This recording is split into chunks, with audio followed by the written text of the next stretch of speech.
કેમ છો બધાને? તો જો ભણવા જવાનું છે ને.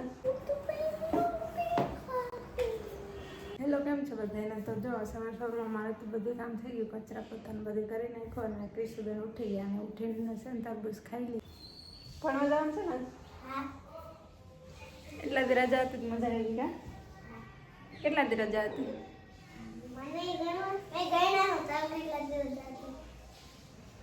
તો આજ જવાનું છે તો મજા આવે છે. મજા આવે ને. કાલે ગીતી કાલ નથી ગઈ.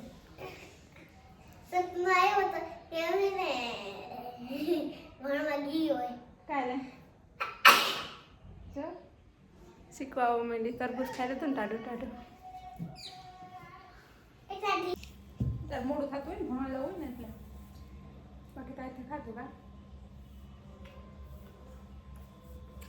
કાંઈ નહીં ખાય તો ખાઈ જાય ખાય ભણવા જાય નહીં આવે ખાય કા કે મેડમ ખવડાવે.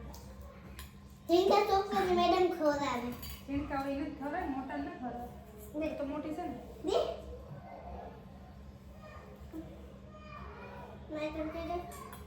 હેલો કૃષ્ણબેનને છે નવરાઈ દઉં પછી ભણવા ભેગા કરી દઈએ પછી આપણે મેળવી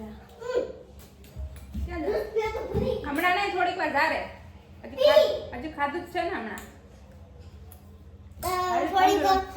થોડીક પછી જ્યુસ પી.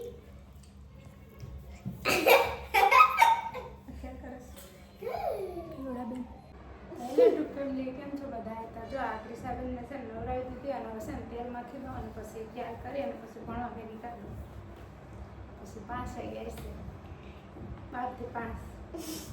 12 વાગે જાય ને હું 5 વાગે આવી. 12 વાગે જાય ને 5 વાગે છે. હા તમારે જાવ કે ભણવા?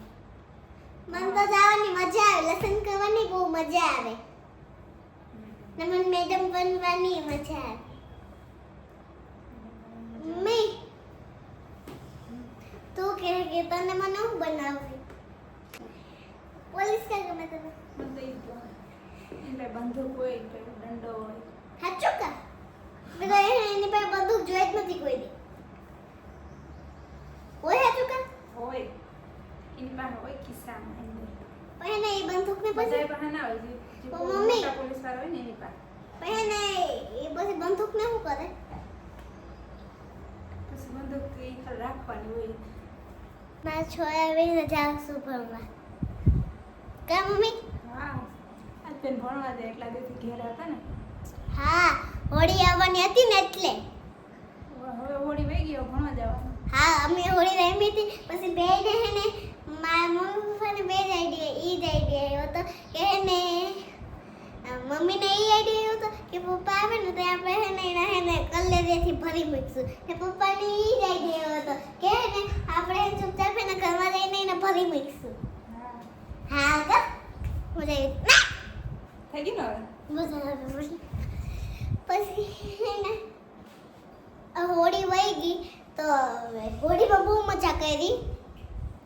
તમે હોળીમાં બહુ મજા કરી હશે તો બાય. એટલે અટાણે છે ને 1 વાગી ગયો અને ક્રિશા તો ભણવા વહી ગઈ પણ હું પછી છે ને થોડીક વાર બેસી ગઈ હતી ફોન જોવા. અને જો આ બધી ઠામ ધોવાના છે તો બધી ઠામ પણ ધોઈ નાખીએ. બધી મેલા છે બધું આપણે હસી લે. તમે ઠામ પણ બધી ધોઈ નાખી જો આને ઠામ ધોઈ નાખ્યા પછી એને શાક બનાવવા